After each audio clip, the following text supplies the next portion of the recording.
اعوذ باللہ السمیع العلیم من الشیطان الرجیم بسم اللہ الرحمن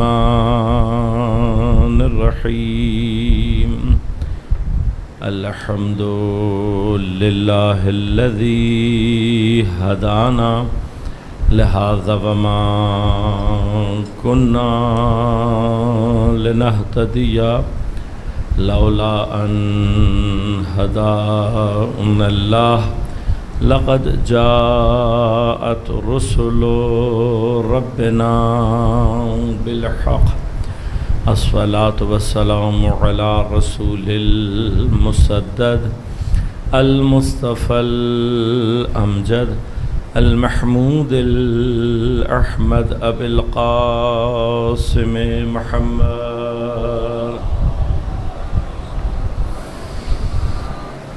والصلاة والسلام على أسد الله الغالب غالب على كل غالب علي بن أبي طالب والصلاة والسلام على سيدة المعصومة المظلومة الطاهرة البتول بزعة الرسول فاطمة الزهراء سيدة نساء العالمين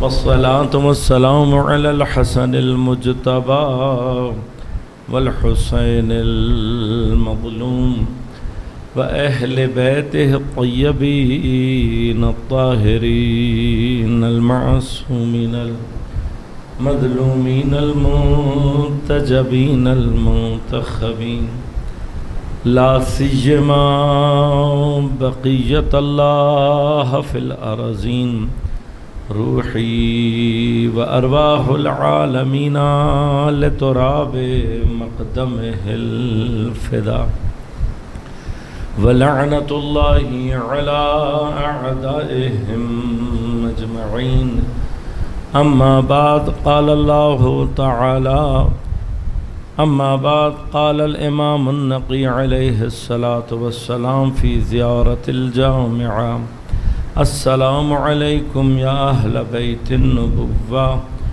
وموضع الرسالہ والمختلف الملائکہ وخزان العلم صلوات اللہم صلی علی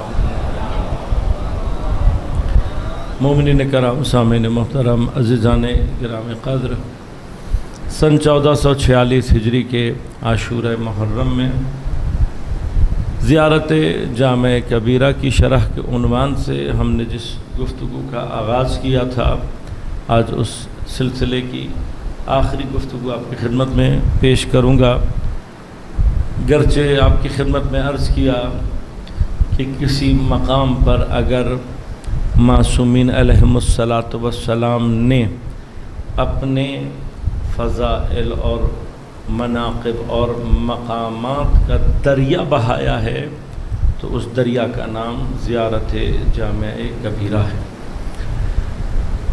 ایک جگہ وہ تمام مناقب اور وہ تمام فضائل کہ جو کم از کم معصوم ہماری کیپیسٹی دیکھتے ہوئے یہ یقیناً خیال رکھتے ہوئے کہ ہم کس حد تک درک کر سکتے ہیں، ہم کہاں تک جا سکتے ہیں، جو ارشادات کو جمع فرمایا ہے وہ زیارت جامع کبیرہ۔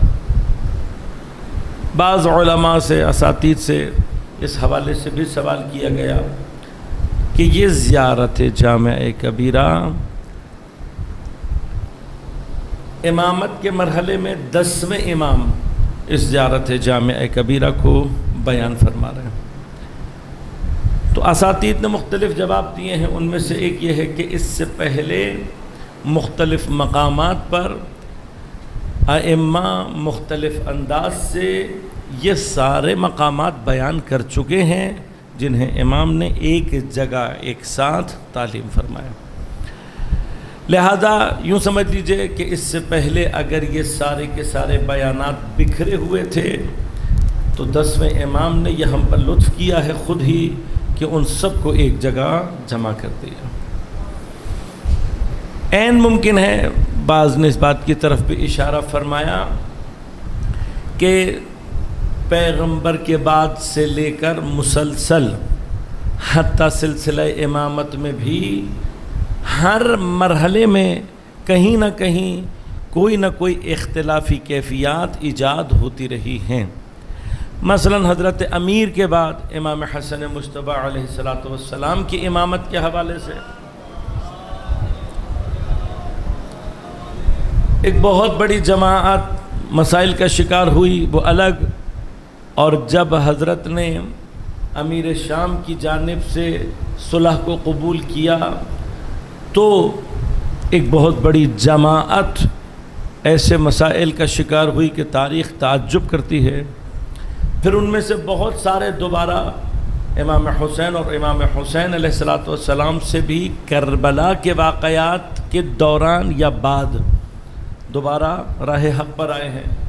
پھر امام زین العابدین علیہ السلام کے دور میں حضرت نے جس طریقے سے اسٹریٹجی کو تبدیل کیا اور دفاع دین اور ابلاغ شریعت کے لیے کبھی موقع ہو اور ائمہ کی سیرت پر تحلیلی گفتگو ہو تو وہاں پر ان گوشوں کو بیان کیا جائے۔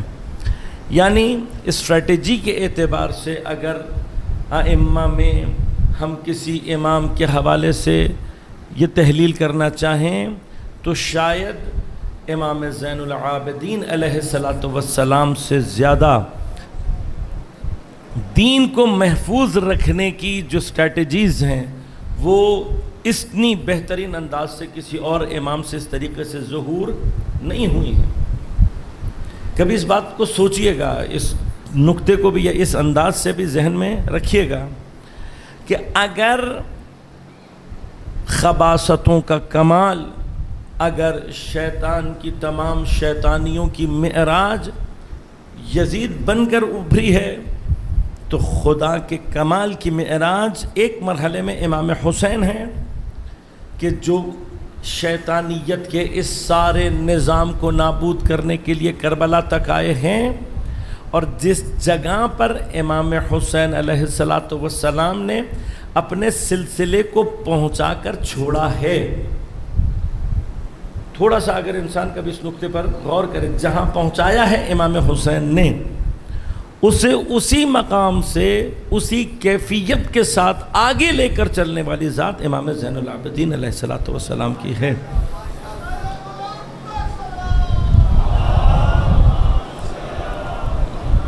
لہذا آپ غور کیجئے گا کہ کربلا کبھی بھی، یعنی کربلا صرف، یہ کمال ہے امام کا، کربلا صرف امام حسین نہیں ہے۔ اگر آپ کربلا میں امام زین العابدین کو کوئی جدا کر کے دیکھنا چاہے تو اصلاً کربلا معنی پیدا نہیں کرے گی۔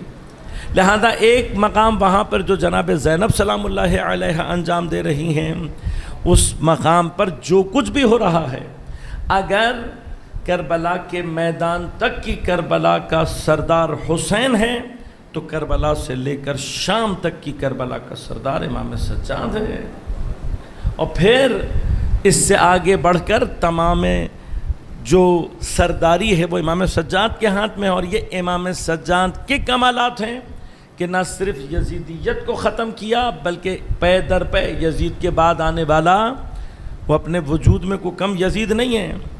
مروان اپنی جگہ ایک پوری داستان شیطانیت ہے، اس کے بعد آنے والے وہ کم نہیں ہیں، لیکن مسلسل امام ان تمام کے مقابلے پر اس سردار کی حیثیت سے ہیں کہ ایک تنہا سردار ہے اور یہ سمجھا رہا ہے کہ اب اگر اس کے بعد یزید جیسے شیطان 1000 بھی لے آئے تو سید سجاد کا مقابلہ نہیں کر سکتا۔ یہ کمال ہے امام کا، یہ کمال ہے امام کا۔ اور امام نے لیکن اس کے باوجود کیا ہوا؟ امام کی ان اسٹریٹجیز کے نتیجے میں ایک بہت بڑی تعداد تھی جو فرقہ واقفیہ کا سلسلہ بنا، فرقہ زیدیہ کا سلسلہ بنا، اسی طرح سے 5ویں امام کے دور میں، 6ٹھے امام کے دور میں، 7ویں امام کے دور میں پورا فرقہ اسماعیلیہ جدا ہوا، اور اس کے یہ تو اسماعیلیہ جو ہم کہتے ہیں، اور بھی فرق ہے کہ جو امام کے بعد ہوئے۔ لہذا ہم دیکھتے ہیں کہ ہر امام کے بعد کہیں نہ کہیں اس اعتبار سے جدائی موجود ہے اور مسائل موجود ہیں، لیکن واحد امام کہ یوں سمجھ لیں کہ اگر کوئی اس تک پہنچ گیا ہے تو وہ 12ویں تک ضرور پہنچا ہے، وہ 10ویں امام ہے۔ خود 10ویں امام کی اپنی حیات کے اندر جو اسٹریٹجیز ہیں اور جو مقامات ہیں، اس کا ایک کمال یہ بھی ہے کہ 10ویں امام کے بعد ہمیں کوئی اس طرح کا افتراق نہیں ملتا۔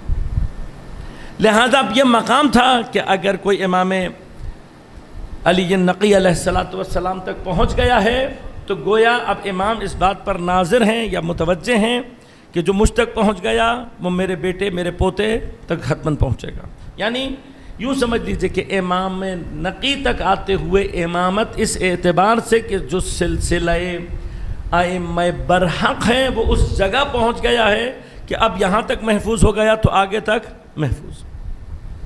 اس اعتبار کو بھی شاید ذہن میں رکھتے ہوئے امام نے آ کر پھر اس کیفیت کو بیان کیا ہے کہ یہ جو سلسلہ ہے جو مجھ تک پہنچا ہے اور میرے بعد میرے پوتے تک پہنچے گا، اس کے کمالات کو کسی نے اگر ایک جگہ ایک کیفیت کے ساتھ سمجھنا ہو تو زیارت جامعہ کبیرہ۔ اس کے علاوہ میں نے عرض کیا آپ کی خدمت میں مختلف مقامات پر کہ بنیادی طور پر زیارت زائر کی مزور سے کنیکٹیوٹی ہے۔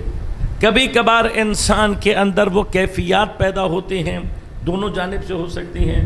ایک جگہ کبھی یہ ہوتا ہے کہ کوئی ضعف ایسا ایجاد ہو رہا ہو معنوی اعتبار سے، روحانی اعتبار سے، علمی اعتبار سے، اور کبھی کبھار بالعکس ہوتا ہے، مطلب انسان کبھی روحانی اعتبار سے اس کیفیت میں جس کو ہائپر ٹینشن سٹیج کہتے ہیں، اور جہاں وہ یہ چاہ رہا ہوتا ہے کہ مجھے ایک ساتھ بہت کچھ ملے، ان دونوں حالتوں میں اگر کوئی یہ چاہتا ہے کہ میں ایک ساتھ ان 14 کے 14 انوار سے اپنے آپ کو متصل کروں تو اس کے لیے جو مقام زیارت ہے وہ جامعہ کبیرہ۔ زیارت جامعہ کبیرہ میں کل ہم جس لقب پر بحث کرتے ہوئے، اور میں نے آپ کی خدمت میں عرض کیا کہ معصوم ان القاب کے سائے میں اپنی وجود حقیقت وجودیہ پر سے گویا ہمارے لیے پردہ اٹھا رہے ہیں۔ لہذا اگر ہم اس زیارت کو سرسری سے پڑھ کر نکل جائیں تو شاید پھر ہمارے لیے معرفت کے وہ دروازے نہ کھل سکیں، اور ذرا سی ان کے اندر تدبر اور تفکر اور غور و فکر کی کیفیت انسان کے اوپر وہ معرفت کے دروازے کھولتے ہیں کہ جو انسان کی روحانی بلندی کے لیے اور سیر اللہ میں اس کی ترقی کے لیے ایک بہت زبردست رزق معنوی ثابت ہوتا ہے۔ یعنی انسان یہ سوچے کہ اب میں جس سے وصل ہونے جا رہا ہوں وہ ذات اپنے اندر کیا قدر و قیمت رکھتی ہے، اور جب میں اس سے وصل ہو گیا، مثلا ہو سکتا ہے کہ انسان کے اپنے اندر کوئی کمال نہ ہو، لیکن اگر اسے موقع مل جائے کسی ایسی درسگاہ میں، کسی ایسے استاد کے پاس حاضر ہونے کا کہ جو اپنے زمانے کا سب سے بہترین استاد ہو، تو شاگرد اپنی نااہلی کے باوجود کوشش کرتا ہے کہ میں کوئی ایسا رنگ اختیار کروں کہ اس استاد کی جھلک مجھ سے پیدا ہو کہ میں اپنی، اگر اس استاد سے محبت کرتا ہے واقعاً تو اپنی نااہلی کے باوجود کوشش کیا کرے گا کہ میں اپنے اندر کوئی ایسا رنگ پیدا کروں۔ استاد جیسا کمال تو نہیں پیدا کر سکتا، لیکن اپنے اندر کوئی چیز ایسی پیدا کروں کہ میری استاد سے کوئی مشابہت پیدا ہو جائے، کہ شاید یہی مشابہت مجھے کہیں امام تک لے جائے۔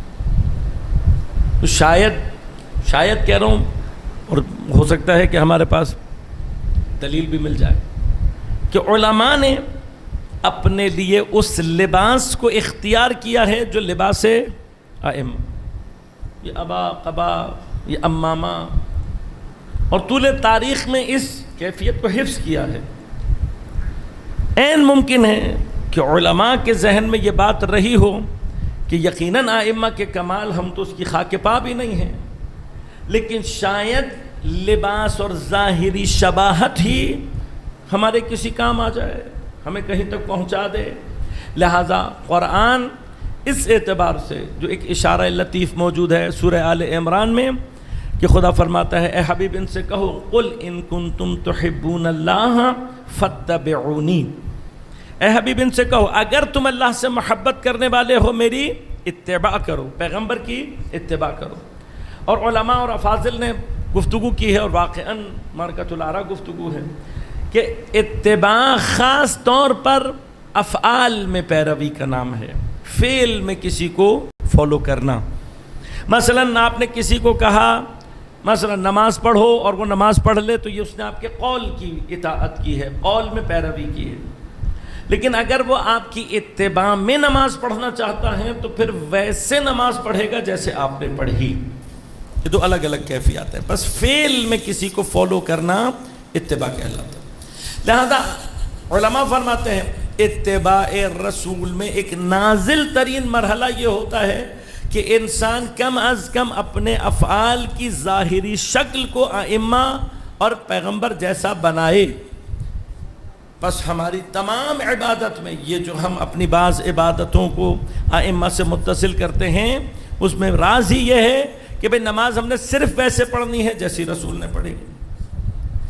اپنی حرکات، اپنی سکنات، ان تمام کو شباہت دیتے ہیں، کوشش کرتے ہیں کس سے دیں؟ پیغمبر سے۔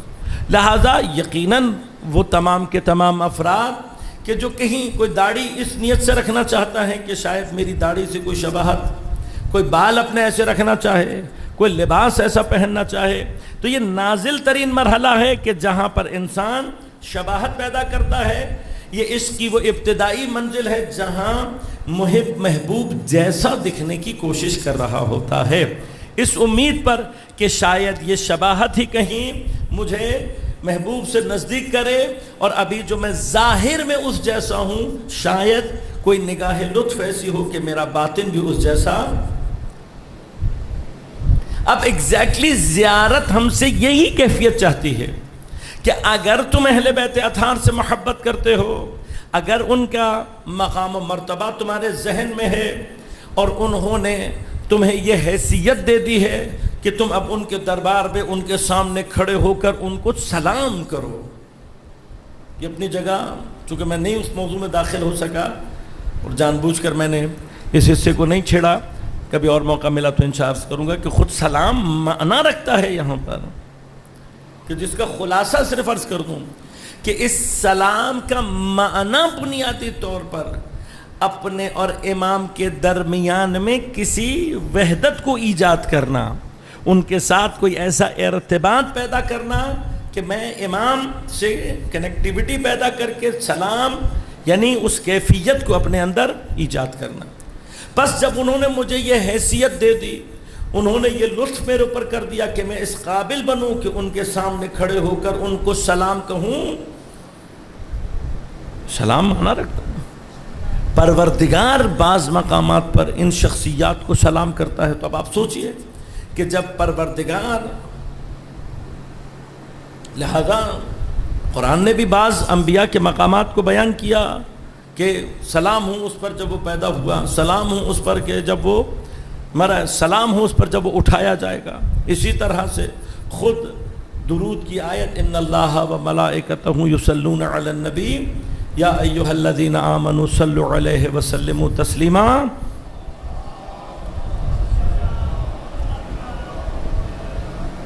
تو جن پر خدا سلام بھیجتا ہو ہمیں یہ حیثیت ملے کہ ہم وہاں پہنچ کر سلام پیش کریں، تو کوئی حیثیت بالآخر ہمیں دی گئی ہے۔ اب اس حیثیت کو حفظ کرنا کہ اگر میں اس قابل ہو گیا ہوں کہ میں ان شخصیات کو سلام کروں، تو پھر حق یہ ہے کہ میں اپنے اندر کوئی ایسی چیز پیدا کروں کہ جو مجھے ان سے ملا دے۔ بس وہ اتحاد روحانی پیدا کرنے کے لیے انسان اس مقام پر موجود۔ لہذا اب جس قدر ہم غور و فکر کریں گے اتنے ہی باب ہمارے لیے کھلتے چلے جائیں۔ کل ہم جہاں گفتگو کر رہے تھے کہ امام نے فرمایا کہ سلام ہو آپ پر، یہ کہہ کر سلام کرو کہ سلام ہو آپ پر جو کیا ہیں مختلف الملائکہ۔ کل میں نے اختلاف کا معنی آپ کی خدمت میں پیش کیا، ایک کے بعد ایک. اصل معنی اختلاف میں ایک کے بعد آنا، بالکل پشت پر ایسے کھڑا رہنا کہ اگر اصل ہٹے تو خلف اس کے پیچھے موجود ہو. اختلاف آراء کا بھی اصل معنی یہ. لیکن مثلا بعض مقامات پر بعض الفاظ مترادف کے طور پر استعمال ہوتے ہیں، لہٰذا اختلاف افتراق کے مترادف کئی مقامات پر استعمال ہوا.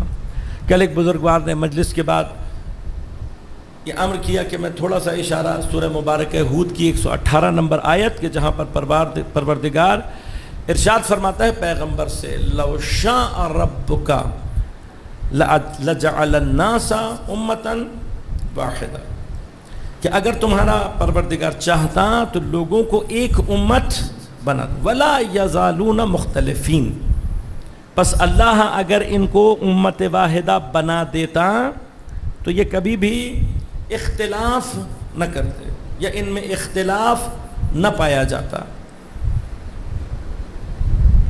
الا من رحم ربک، مگر یہ کہ وہ لوگ کہ جن پر تیرے پروردگار کا خاص رحم ہے.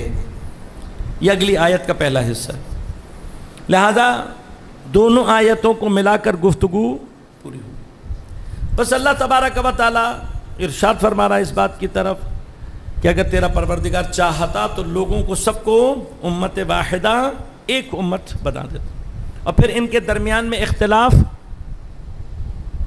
نہ ہوتا. یہ اختلاف جو موجود ہے، مطلب آیا اب پروردگار یہ چاہتا ہے کہ لوگ اختلاف کریں تو اب اس اختلاف کا معنی کیا ہو سکتا ہے؟ لہذا مفسرین نے بہت سارے معنی کیے ہیں اور ان میں سے ایک مراد اختلاف عقیدہ ہے، لیکن بہت سارے علماء نے اس بات کی طرف اشارہ کیا کہ جن میں سے بعض مقامات کی طرف میں گفتگو میں اشارہ کر چکا ہوں، تھوڑا سا تیزی کے ساتھ. اللہ تبارک و تعالی نے دیگر تمام جتنے بھی مخلوقات ہیں اکثر ان کے اندر ایک نوعی اتحاد رکھا ہے، نوعی اتحاد ہے. لہذا اس اتحاد نوعی کی وجہ سے ان کے بہت سارے افراد اتنے سملر ہوتے ہیں کہ ان کے درمیان میں فرق کرنا ناممکن ہوتا ہے. مثلا پھولوں کے درمیان میں فرق کرنا، پھلوں کے درمیان میں فرق کرنا. مثلا ایک پیٹی آم آپ کے یہاں سیزن چل رہا ہے، یہاں پہ رکھا ہوا ہو تو آپ کتنے آموں کو ایک دوسرے سے جدا کر کے یہ یاد رکھ سکتے ہیں کہ میرا آم کون سا تھا، تیرا آم کون سا تھا. مچھلیاں ہیں، مثلا آپ کے ہاتھ سے مچھلی سلپ ہو کر اگر اس مچھلیوں کے ڈھیر میں گر جائے تو آپ کتنی صلاحیت رکھتے ہیں کہ وہ مچھلی جو آپ کے ہاتھ میں تھی نکال لے. کیوں؟ اتنی سملر ہوتی ہیں، اتنی جیسی ہوتی ہیں کہ ہم ان دونوں کو جدا نہیں کر سکتے. پہلا مقام تو یہ کہ اللہ تبارک و تعالی نے واحد انسان ایسا بنایا ہے کہ حضرت آدم سے لے کر قیامت تک جو آخری انسان آئے گا ان میں سے کوئی ایک بھی 100% ایک جیسا نہیں. انسان نہیں ہوتے 100%. ہاں ہم ہو سکتا ہے کہ بعض کیفیات میں متوجہ نہ ہو سکیں. مثلا انسان پہلی مرتبہ بہت سارے، مثلا ہم چائنیز کو دیکھیں گے تو ہمیں یہی نہیں پتہ لگے گا کہ ان میں کون سا ہے. کیوں؟ وہ ہمیں چہرے دیکھنے کی عادت نہیں ہے، ورنہ یقیناً مختلف. چہروں کے اختلاف کے علاوہ، قد کے اختلاف، رنگ کے اختلاف کے علاوہ، حتیٰ انسان کے ہاتھوں کے نشان، پرنٹس، سائنسدان ابھی تک یہ کہتے ہیں کہ یہ یونیک ہیں. دنیا میں کوئی دو آدمیوں کے فنگر پرنٹس کبھی بھی 100% ایک جیسے نہیں ہو سکتے. اب یہاں سے لے کر وہ تمام کیفیات، یہ تو ظاہری کیفیات ہیں. اللہ تبارک و تعالی نے انسان کو اتنا متنوع کیوں خلق کیا ہے؟ تو میں نے عرض کیا تھا کہ انسان وہ واحد مخلوق ہے اللہ کی جس کے اندر اس نے صلاحیت رکھی ہے ہر انسان اللہ کی کسی ایک اسم و صفت کو اپنے اندر سے تجلی دینے کی قدرت رکھتا ہے. لہذا ایک انگریز موٹیویشنل اسپیکر تھا، اس نے گفتگو کی تھی، لیکن گفتگو قیمتی ہے، آپ کے ساتھ شیئر. واقعاً اپنی گفتگو میں جو بات کہہ گیا یہ وہ جگہ ہے کہ جہاں پر حضرت امیر فرماتے ہیں یہ مت دیکھو کون کہہ رہا ہے، یہ دیکھو کیا کہہ رہا ہے. اس نے کہا کہ میں ایک جگہ گیا, میں نے پروگرام کیا, کوئی مجھ سے بہت خوش ہوا میری گفتگو سن کر, اور اس نے مجھے ایک گھڑی گفٹ دے دی. کیا میں نے گفٹ لا کر گھڑی اپنی دراز میں ڈال دی اور تقریباً بھول گیا. میں بڑے عرصے کے بعد کسی کام سے میں نے دراز کھنگالی تو وہ گھڑی سامنے آ گئی. میں نے نکال لی, ہاتھ میں پہن بھی لی. ایک دن خیال آیا کہ یار یہ فلاں شخص نے گفٹ کی تھی, دیکھوں تو صحیح گھڑی کتنے کی ہے.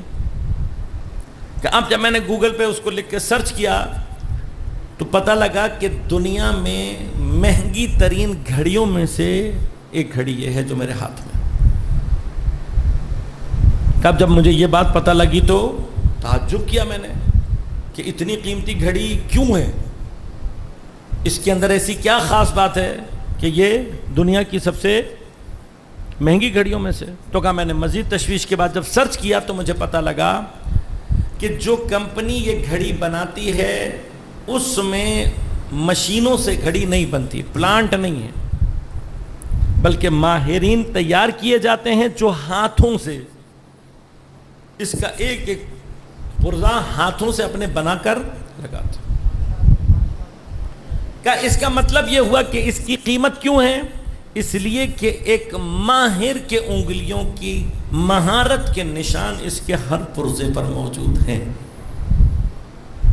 یہ مشینی کارنامہ نہیں ہے, بلکہ ایک ماہر کی مہارت کے نشان اس کے ہر پرزے پر موجود ہیں. اس لیے یہ قیمتی ہے کہ اس پوری کائنات میں اللہ نے جس پروڈکشن کو اپنے ہاتھ میں رکھا ہوا ہے, یعنی یوں سمجھ لیں کہ باقی سارا کچھ شاید آٹومیٹک بنتا ہے, لیکن وہ مخلوق جس کا ہر فرد گویا خدا اپنے ہاتھ سے خلق کرتا ہے انسان. کہ لہذا اپنے باپ کو کبھی بھی حقیر نہ سمجھنا. انسان اگر اپنے آپ کو حقیر سمجھ رہا ہے تو یہ خالق تک جائے گی حقارت, جس نے تمہیں اتنی فرصت سے پیدا کیا. اور جب وہ یہ کہہ رہا تھا تو پھر ایک روایت خود بخود میرے ذہن میں آ رہی تھی کہ انسان اپنی عقل سے پہنچے وہاں تک جس کو ائمہ 1400 سال پہلے بیان کر گئے. لہٰذا امام سے روایت ہے, فرمایا ہذہ صورت الانسانیہ کتب اللہ بیدہ, یہ صورت انسانیہ وہ ہے کہ جسے اللہ خود اپنے ہاتھ سے بناتا ہے. اس کا معنی کیا ہے؟ اس نے کہا کہ اس کا معنی یہ ہے, اور واقعاً یہ معنی روایات سے بھی تائید ہے, کہ ہم وہ ہیں کہ ہم میں سے کوئی ایک بھی اگر یہ سوچے کہ میں بس آٹومیٹک سسٹم سے آئے ہوں, نہیں, آپ آٹومیٹک سسٹم سے نہیں آئے ہیں. ہم میں سے ہر ایک کو اللہ نے اتنی ہی فرصت اور اتنی ہی محبت سے خلق کیا ہے جتنا کسی اور کو کیا ہے, کسی کو بھی. لہذا اس اعتبار سے ہم سب ہی جب اس نے کیا ہے اتنی فرصت سے, تو پھر ہم سب میں سے وہ چاہتا کیا ہے کہ میری کسی نہ کسی اسم و صفت کی تجلی ہو. اب چونکہ اس کے اسماء و صفات لامحدود تعداد رکھتے ہیں, یہ تنوع اسماء اور صفات اتنے تنوع کے ساتھ اگر کسی مخلوق میں سے پیدا ہو رہا ہے تو انسان ہے. یعنی ہر انسان کو پیدا کرتے ہوئے خدا کسی خاص اسم اور صفت کو ملحوظ خاطر رکھ رہا ہے. اب جس کے اسماء و صفات اتنے مختلف ہیں, اس نے انسان کے اندر اتنا ہی تنوع پیدا کیا. یہ کمال ہے.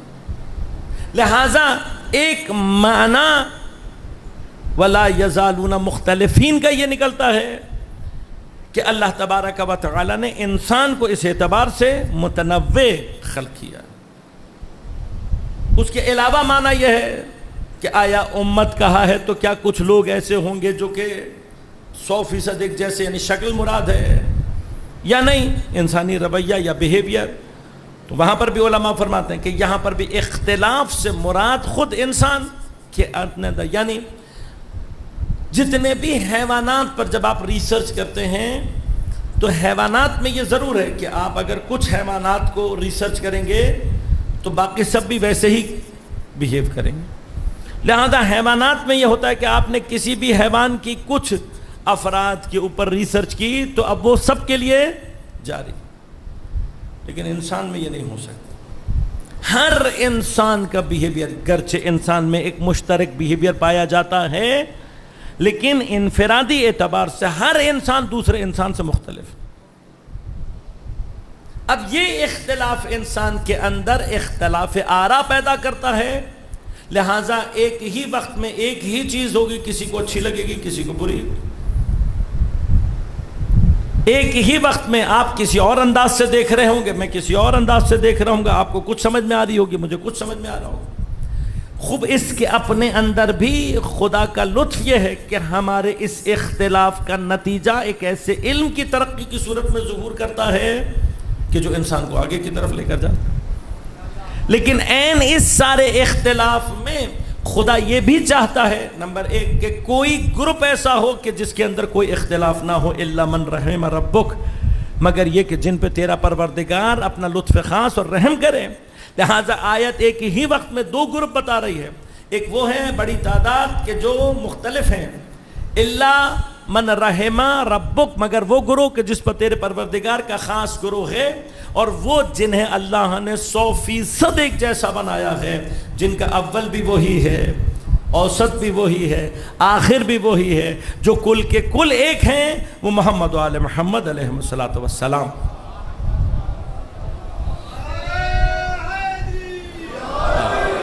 لہذا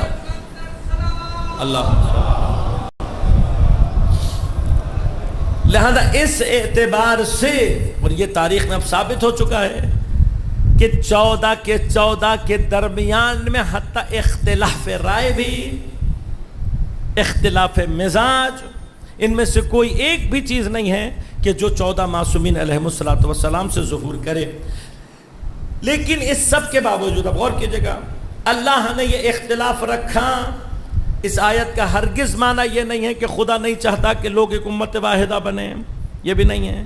یہ اختلاف رکھا ہے، یعنی یہ بات ناظر ہو رہی ہے، یہ آیت ناظر ہے اس بات پر کہ ہمارے اندر یہ اختلاف موجود ہے. اب اس اختلاف سے بعض علماء یا بعض مفسرین نے افتراق بھی لیا ہے کہ جو بعید نہیں ہے، یعنی کوئی دور کا معنی نہیں ہے، ہو سکتا ہے مترادف کے طور پر بھی ہو سکتا ہے. ثانیاً یہ اختلاف آراء اگر علمی کیفیت کے اور علمی مراحل میں رہے تو ترقی کا باعث ہے کہ جو خدا چاہتا ہے، اصل میں جو چاہتا ہے.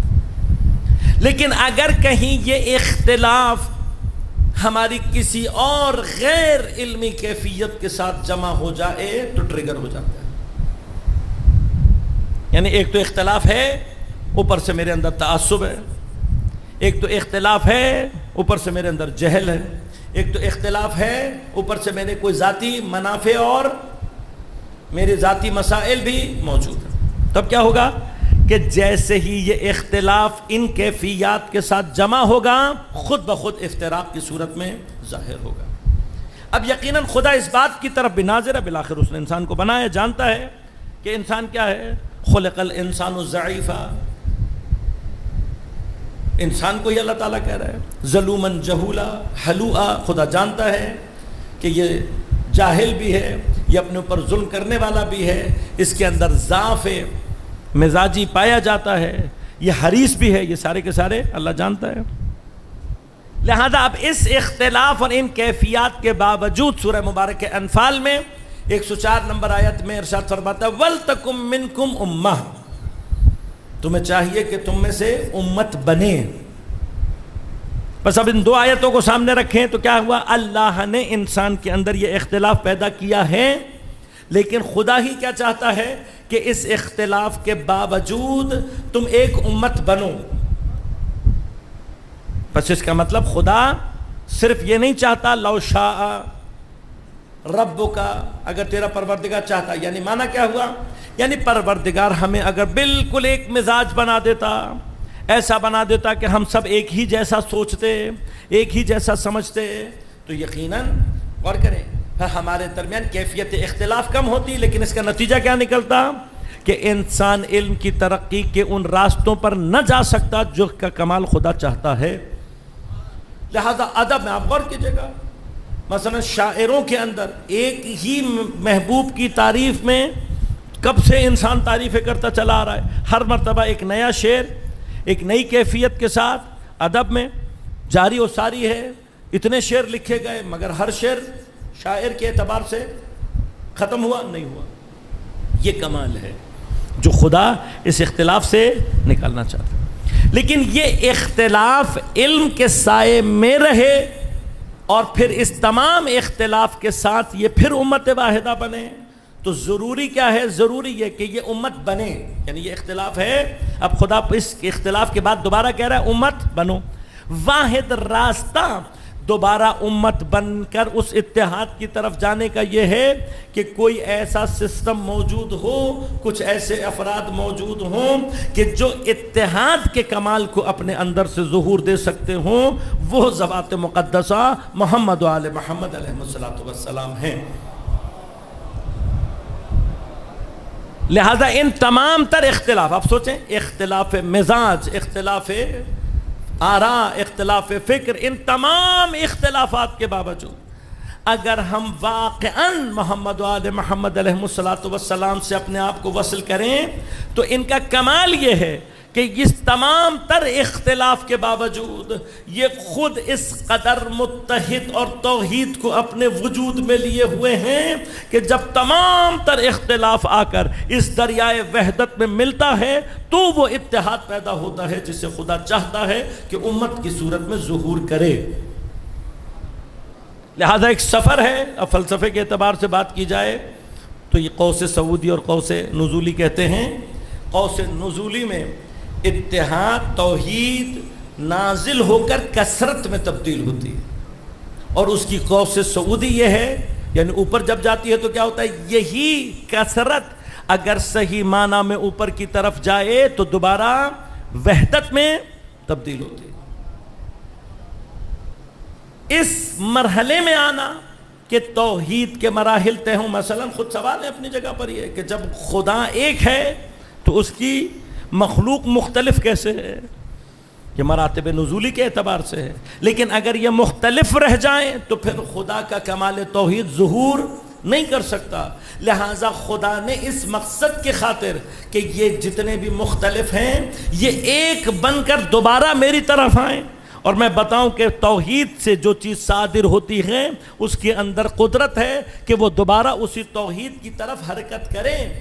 تو اس کا اب تک کا پوری کائنات میں جو ایک محدود سطح کے اوپر کسی نے اگر اس کیفیت کو تجلی دی ہے وہ مقام تجلی توحید کربلا ہے. لہٰذا کربلا کے اندر یہ کیفیت ہم غور سے دیکھتے ہیں. جب غور کریں، امام اپنے کاروان میں پتہ نہیں کہاں کہاں سے کیسے کیسے افراد ہیں. کوئی مذہب میں مختلف ہے، کوئی عمر میں مختلف ہے، کوئی جنس میں مختلف ہے. لہٰذا ایک پورا تنوع ہے کہ جو امام حسین لے کر کربلا میں وارد ہو رہے ہیں. اب یہاں پر غلام بھی ہے، آقا بھی ہے، عالم بھی ہے، غیر عالم بھی ہے. اس میں وہ بھی ہے کہ جو سید ہے اور اس میں وہ بھی ہے جو غیر سید ہے. اس میں مثلا ہمارے اور آپ کی اصطلاح کے مطابق شیعہ بھی ہے، سنی بھی ہے، وہ بھی ہے جو ابھی تک عیسائی ہے. ہر طرح سے امام مرد بھی ہے، خاتون بھی ہے، بوڑھا بھی ہے، جوان بھی ہے، بچہ بھی ہے. کوئی اختلاف. اور یہ کربلا کا سب سے بڑا کمال ہے کہ امام نے اس سارے اختلاف کو جمع کیا کربلا میں. لیکن اب غور کیجئے گا، یہ جو امام کی پشت پر یہ 100-150 لوگوں کی امت پیدا ہو رہی ہے اور بن رہی ہے. تقریباً 72 کے قریب شہداء ہیں اور پھر ایک تعداد ہے خواتین کی اور بچوں کی جو کربلا کا ہی جز ہیں. ان کو لا کر امام کربلا میں وہ تجلی دے رہے ہیں کہ اگر تم اپنے امام کے پیچھے ایسی جماعت بن جاؤ کہ جو وہ اتحاد پیدا کر لے جو خدا چاہتا ہے تو تمام تر اختلاف کے باوجود تم اپنے زمانے کے امام سے متحد ہو کر وہ اکائی ایجاد کر سکتے ہو کہ پھر تا قیام قیامت کوئی بھی تمہیں تمہارے امام سے جدا نہیں کر سکتا. ممکن ہی نہیں ہے. لہذا اب یاد رکھے گا، جب تک کائنات میں کربلا برپا ہوتی رہے گی کوئی نہ حضرت عباس کو امام حسین سے جدا کر سکتا ہے، نہ زہیرقین کو کر سکتا ہے، نہ حبیب کو کر سکتا ہے، نہ مسلم کو کر سکتا ہے، نہ حر کو کر سکتا ہے، نہ جناب علی اکبر کو کر سکتا ہے، نہ جناب وہاب کو کر سکتا ہے. جدا نہیں کر سکتے. لہذا حتی قیامت میں بھی جو مقام حضرت سید الشہداء ہیں این وہی مقام تمام شہداء کربلا کا ہے. یہ کمال ہے. یہ وہ مرحلہ ہے کہ جہاں تک امام ہمیں اور آپ کو پہنچانا چاہتے ہیں یہی وہ جگہ ہے کہ جس کے لیے ائمہ آئے ہیں.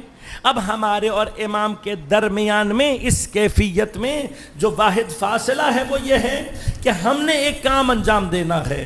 ہم نے اپنے آپ اپنے درمیان وہ اجتماعی کیفیت پیدا کرنی ہے جسے خدا کہہ رہا ہے امت بنو.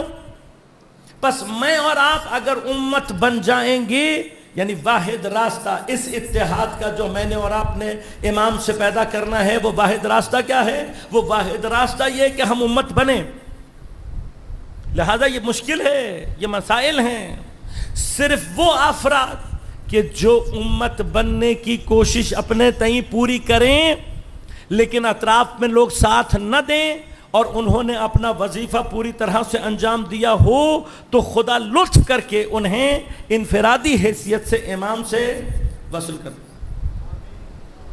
لہذا اگر میں اور آپ امت بننے کی کوشش نہیں کر رہے اور ہم نے یہ سوچا ہوا ہے کہ میں اپنے طور پر انفرادی طور پر بہت نمازیں کر کے بہت زیارتیں پڑھ کر بہت زیارتیں کر کے بہت عزاداری کر کے امام سے کوئی اپنا رابطہ پیدا کر لوں گا, ثواب تو مل سکتا ہے, امام سے وہ وحدت ایجاد نہیں ہو سکتی کیونکہ امام کا تعلق صرف امت سے ہوتا ہے.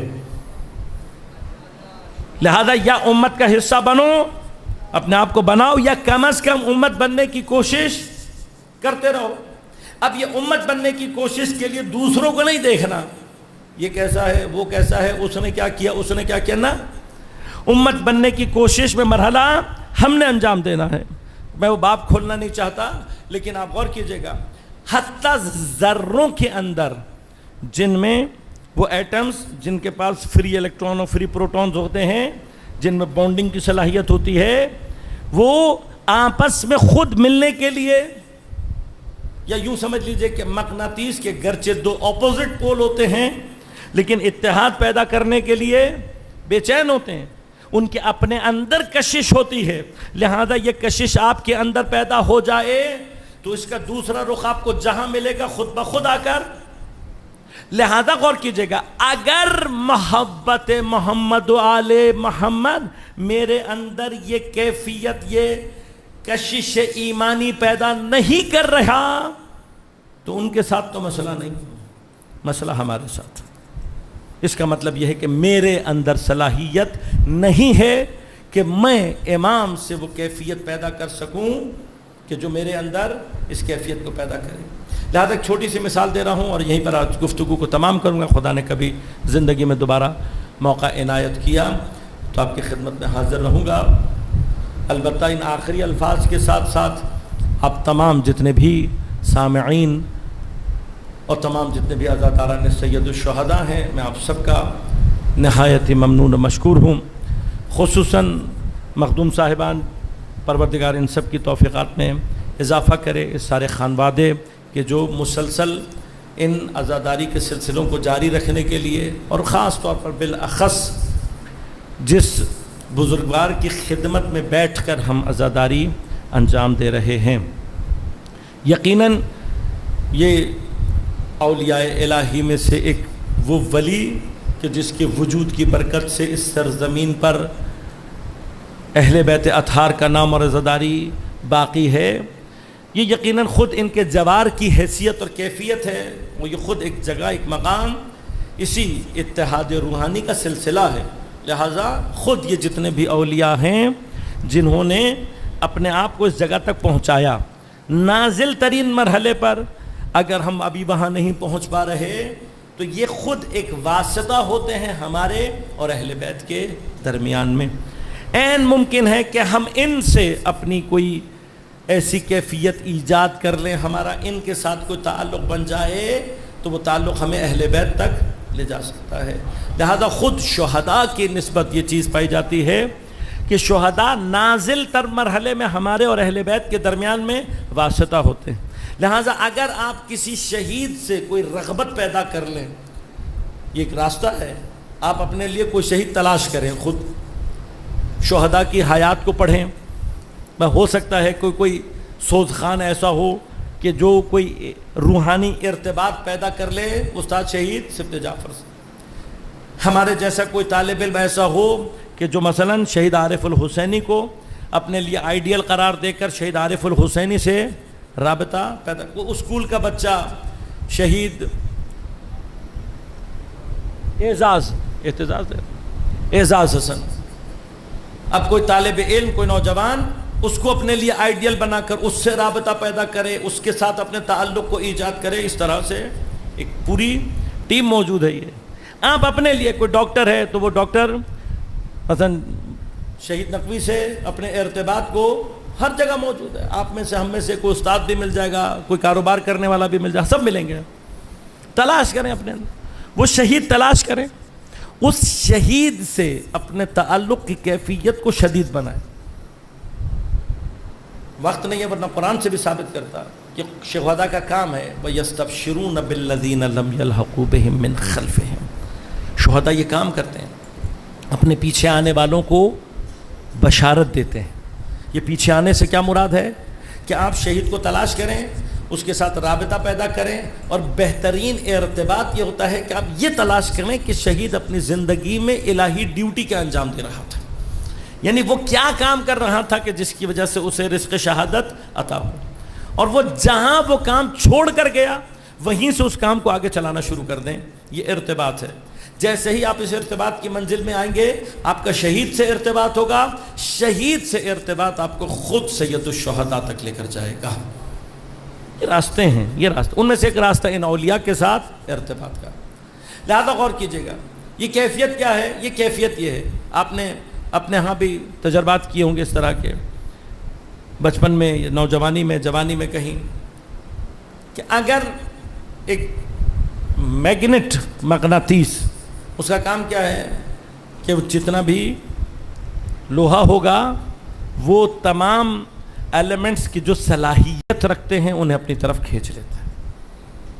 لہذا اگر کوئی چیز مغناطیس کی طرف نہیں جا رہی ہوتی وہ خود قابلیت نہیں رکھتی، اس کے اندر قابلیت، وہ تو کھینچ رہا ہے.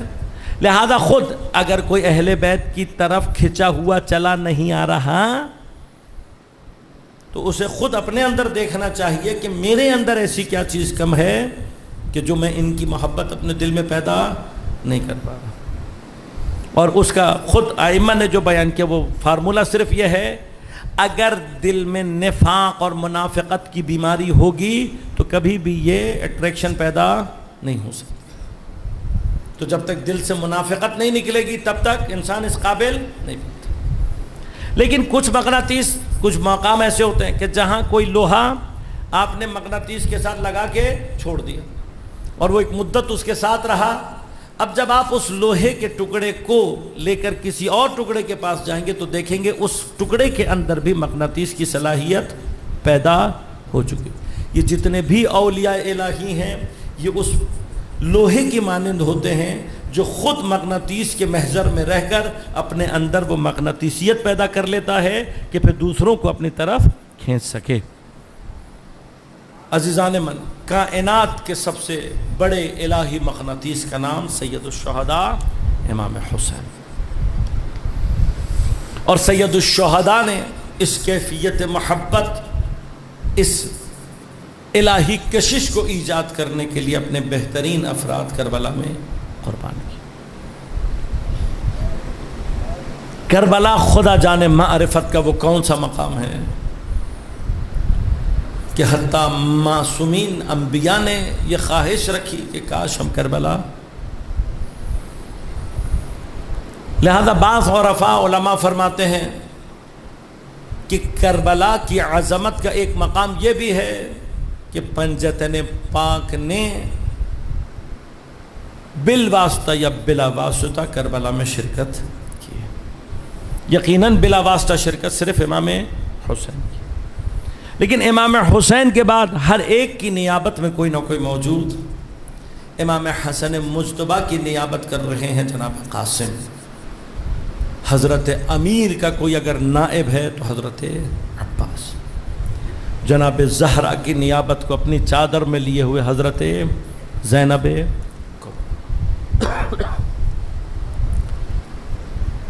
پیغمبر کی نیابت کا نام ہے علی الاکبر.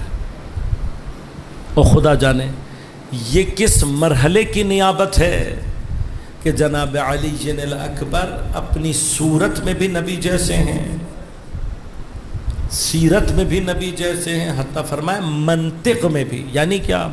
حتیٰ حضرت علی اکبر کی باڈی لینگویج، یعنی چلنے کا، اٹھنے بیٹھنے کا سارا انداز بھی پیغمبر جیسا.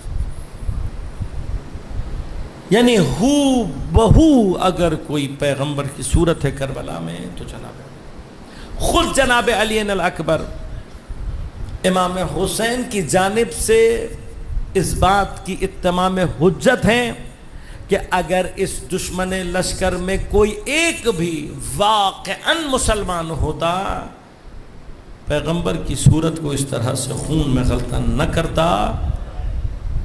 احترام پیغمبر، وہ امت کے جو نبی کے نالین کے لیے جان دے دے، وہ امت جو اپنے آپ کو پیغمبر کے اقبال کے لیے قربان کرنے کے لیے تیار ہو جائے، اگر واقعاً یہ محبت رکھتی ہے، اگر واقعاً اس کے دل میں یہ محبت واقعاً ہے، اتنی ہی محبت کرتی ہے، یہ امت کے بال کے لیے خود کو قربان کر دے، پھر اپنے دل پر ایک مرتبہ ہاتھ رکھ کر یہ بتائے کہ وہ کیسے قاتل علی اکبر کو مسلمان مان سکتے ہیں. پس اگر یہ تمام حجت ہے، امام حسین کی طرف سے تمام حجت ہے کہ کوئی بھی قاتلین جناب علی اکبر کو، یا جو حضرت علی اکبر کے قتل میں ساتھ دینے والا یا حتی خاموش رہنے والا ہے، کوئی ایک بھی وہ دائرہ اسلام سے خارج ہے. لہذا یہ راز ہے. آپ نے آج تک بچپن سے زیارت وارثہ پڑھی ہوگی. زیارت وارثہ کے بعد جب زیارت جناب علی الاکبر پڑھی جاتی ہے تو اس کے یہ جملے زیارت وارثہ کے جملوں سے مشابہ ہیں. اللہم الان امتن قتلت کا، اللہ اس امت کو لعنت کرے جس نے آپ کو قتل کیا. یہ امام حسین کے لیے بھی ہیں. اس کے بعد تمام شہدائے کربلا میں سب کو چھوڑ کر جناب علی، جس نے آپ پر ظلم کیا، جو آپ پر ہونے والے ظلم اور قتل پر خاموش رہ کر اس نے اپنی رضایت کو. امام حسین کے بعد یہ الفاظ صرف جناب علی اکبر کے لیے. کیوں؟ اس لیے کہ علی اکبر شبیہ ہے پیغمبر، اتنی شبیہ ہے پیغمبر کی کہ کوئی اگر واقعاً مسلمان ہو علی اکبر پر ظلم نہیں کر سکتا، علی اکبر پہ تلوار نہیں چلا سکتا. لہذا جب بھیجا ہے حضرت نے، روانہ کیا ہے. مقاتل کہتے ہیں کہ جب اصحاب و انصار سارے شہید ہو گئے اور صرف بنی ہاشم بچے ہیں، تو امام نے اپنی اولاد میں سے اور بنی ہاشم میں سے جو پہلا فرد بھیجا ہے وہ جناب علی الاکبر. جناب علی اکبر جب جا رہے ہیں تو امام نے کیا کہا؟ پروردگار تو گواہ رہنا. یہ واحد شہادت ہے کہ جس کے لیے امام اللہ کو، اور پھر کیا کہا؟ گواہ رہنا پروردگار، میں اسے بھیج رہا ہوں جو صورت میں بھی تیرا نبی، سیرت میں بھی تیرا نبی اور منطق میں بھی تیرا. یہ گواہی کربلا میں اعلان یہ کر رہی ہے کہ امام اتمام حجت کر رہے ہیں ان سب کے اسلام. جناب علی اکبر کس قدر شجاع ہیں مجھے نہیں معلوم، لیکن کربلا میں واقعاً کسی کو اپنی شجاعت کا ظہور دینے کا موقع ملا ہے تو جناب علی اکبر. شاید پیغمبر نے چونکہ کبھی تلوار نہیں چلائی، پوری اپنی حیات میں پیغمبر نے تلوار نہیں چلائی، شاید جناب علی اکبر کو یہ فرصت اس لیے دی جا رہی تھی کہ تاریخ میں ثبت ہو جائے کہ اگر پیغمبر تلوار چلاتے تو کیا ہوتا.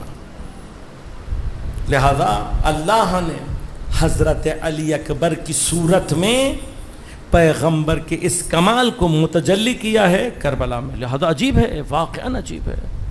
یہ واحد مقام، البتہ یہ مقام بھی مقام کرامت اور معجزہ نہیں ہے، مگر واحد مقام ہے جناب علی اکبر کی شجاعت کا. عجیب شجاعت ہے واقعاً، اس کو عام عقل سے نہیں سمجھا جا سکتا. حضرت علی اکبر نے پہلا حملہ جب کیا ہے، ہزاروں کا لشکر ہے، اور پہلا لشکر میرے مولا نے کیا ہی قلب لشکر پر ہے، جو سب سے مضبوط حصہ ہوتا ہے کسی لشکر کا. یہ روایات ہیں، یہ اسرار کربلا ہیں. حضرت نے قلب لشکر کو توڑا ہے، اندر جا کر قلب لشکر کو توڑا ہے اور پھر واپس آئے. حضرت کا واپس آنا یہ بتا رہا ہے جو قلب لشکر کو توڑ کر واپس آ جائے، خدا جانے ان کی شجاعت کس مرحلے پر. قلب لشکر میں گھس جائے کوئی اور وہاں پر قتال کر کے پھر واپس آئے، یہ حضرت علی اکبر کا آنا بتا رہا ہے کہ علی اکبر کے سامنے پورا لشکر بھی کوئی معنی نہیں رکھتا.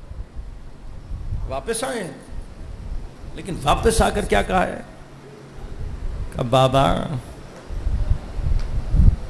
یہ جو لوہا میں نے پہنا ہوا ہے نا، یہ زرہ، یہ خود اس کی گرمی علی اکبر کو مارے ڈال رہی ہے. یہ نہیں کہا بابا 3 دن کا پیاسا ہوں، بھوکا ہوں. صرف کیا کہا ہے؟ اس لیے کہ کربلا میں جناب علی اکبر کی 3 دن کی بھوک و پیاس اپنی جگہ پر ہے، پھر یہ لشکر پہ حملہ اپنی جگہ ہے، خود حملہ کرنا. لیکن اس میں ساتھ ساتھ یہ جو خود پہنا ہوا ہے، یہ جو زرہ پہنا ہوا ہے، کربلا کی دھوپ میں تپ رہا تھا. خدا جانے علی اکبر کی پیاس کس جگہ پہنچی ہوگی کہ ایک مرتبہ واپس ہے. خود آنا یہ بتا رہا ہے کہ علی اکبر کی شجاعت کا عالم کیا ہے. آنا یہ بھی بتا رہا ہے کہ علی اکبر پیاس کے کس مرحلے میں ہے. اور واپس آ کر امام حسین سے کہہ رہے بابا اگر 2 گھونٹ پانی مل جائے، آج علی اکبر ان کو بتا دے گا کہ علی اکبر کسے کہتے ہیں. کاش کوئی حسین کی غربت کو سمجھے، کاش کوئی حسین کی مظلومیت. میں کہوں گا شاید علی اکبر کی صورت میں خود پیغمبر حسین سے کہہ رہے ہیں کہ مجھے 2 گھونٹ پانی پلا دے. ایک مرتبہ امام تڑپ گئے، کہا علی اکبر تم جانتے ہو پانی؟ پھر حسین ہیں، باپ بھی ہیں. ایک مرتبہ فرمایا کہ علی اکبر اپنی زبان میرے دہن میں رکھو، شاید تمہیں کچھ تری حاصل ہو جائے. راوی کہتے ہیں جناب علی اکبر نے اپنی زبان رکھی اور تڑپ کر پیچھے ہٹے اور رو کر کہتے ہیں بابا آپ کا حلف تو علی اکبر سے بھی زیادہ خشک ہے. اس کیفیت پیاس کے باوجود جو دوسرا حملہ کیا میرے مولا نے، تاریخ کہتی ہے اتنی پیاس، اتنی تھکن، اتنی گرمی کے باوجود بھی علی اکبر نے جنگ کرتے کرتے پشت لشکر تک اپنے آپ کو پہنچایا ہے. اور قریب تھا کہ جناب علی اکبر اکیلے ہی اس لشکر کو بھاگنے پر مجبور کر دیتے. لہذا عمر زاد، شمر ملعون، یہ سارے بیٹھے ہیں. انہوں نے کہا کہ یہ اگر علی اکبر کو دھوکے سے نہ مارا یہ ہمیں مار دے گا. یہ سب تھے تاریخ میں. یہ علی اکبر کی شجاعت ہے. یہ واحد شہید ہے جسے دھوکے دے کر مارا گیا ہے. کیوں؟ علی اکبر کافی تھا، علی اکبر کافی تھے سب کچھ کے لیے. لہٰذا جمع ہوئے اور بیٹھے کیا کریں کہ بھائی آخری ترکیب یہ ہے کہ علی اکبر کو دھوکہ دیا جائے. لہٰذا ایک پورا پلان تیار کیا گیا. علی اکبر پشت لشکر پر ہیں، پشت لشکر پر ہیں. وہاں پہنچ کر کچھ لوگوں نے شور مچا کر کہا علی اکبر تم یہاں جنگ کر رہے ہو، وہاں خیموں پر حملہ ہو گیا. بس عزیزو، حسین کا غیور بیٹا تھا، خیموں کا نام سن کر بے چین ہو گیا. لڑتے لڑتے میرے مولا نے ایک مرتبہ خبر کی تصدیق کی خاطر اپنے گھوڑے کی رکاب پر پیروں کو وزن دے کر اپنے آپ کو کھڑا کیا تاکہ دیکھ سکیں. بس یہ مرحلہ تھا جس کا ملعون انتظار کر رہے تھے. جیسے ہی علی اکبر کی نگاہ ہٹی، حسین بن نمیر وہ ملعون ہے جس نے پوری طاقت سے نیزہ حضرت کے جگر کے مقام پر مارا۔ عزیزو اتنی شدت سے اس نیزے کو مارا گیا کہ زرہ کو چاک کرتا ہوا یہ نیزہ حضرت کے جگر کے مقام پر آ کر لگا۔ اس ملعون نے آخر میں زور لگایا تو نیزے کی انی حضرت کے جگر میں ٹوٹ گئی۔ بس عزیزو اس انی کا ٹوٹنا تھا، علی اکبر کا جوان خون فوارے کی مانند نکلنا شروع ہو گیا۔ بس میرے مولا نے اس وقت تک جنگ کی جب تک ہاتھ میں طاقت تھی، لیکن اتنی پیاس اور تھکن کے اوپر اب جو علی اکبر کا خون بہا، ایک مرحلہ وہ آیا کہ جب میرے مولا کے ہاتھ سے تلوار چھوٹ گئی۔ ابھی تک علی اکبر نے بابا کو آواز نہیں دی ہے، لیکن جب تلوار گر گئی تو ایک مرتبہ نقاہت کی کیفیت میں اپنے آپ کو گھوڑے کی گردن میں ڈالا اور ایک مرتبہ گھوڑے سے کہا، اے میرے وفادار ساتھی مجھے خیمے کی طرف لے چل۔ میں کہوں گا یا جناب علی اکبر آپ بابا کو آواز کیوں نہیں دے رہے، تو شاید جواب یہی آئے گا، ارے صبح جب حر اپنے بیٹے کی آواز پر جانا چاہتا تھا بابا نے یہ کہہ کر روک دیا تھا، باپ کا جوان بیٹے کی لاش پر جانا مناسب نہیں، ارے میں جتنا نزدیک پہنچ جاؤں بہتر ہے۔ بس عزیزو اب جو پشت لشکر سے حضرت کی سواری چلی ہے، تاریخ کہتی ہے حضرت کا گھوڑا جہاں جہاں سے گزر رہا تھا ان ملعونوں نے اپنی تلوار کے وار سے حضرت کی پشت پر حملے کرنا شروع کیے۔ مقتل نے الفاظ لکھے، فَقَطَعُوهُ بِسُيُوفِهِمْ إِرْبًا إِرْبًا، انہوں نے اپنی تلواروں سے حضرت کے بدن اطہر کے ٹکڑے ٹکڑے کر دیے۔ بس ایک مقام تھا جہاں میرا مولا گھوڑے کی پشت پر سنبھل نہ سکا، ایک مرتبہ زمین پر گرے گئے، آواز دے کر کہا علیک منی السلام یا عبداللہ الحسین۔ اس آواز کا آنا تھا، حسین روتے ہوئے جا رہے ہیں، ٹھوکریں کھاتے ہوئے جا رہے ہیں، کہتے جا رہے ہیں علی الدنیا بعدک العفا علی اکبر، اے علی اکبر تیرے بعد حسین کی دنیا اندھیر۔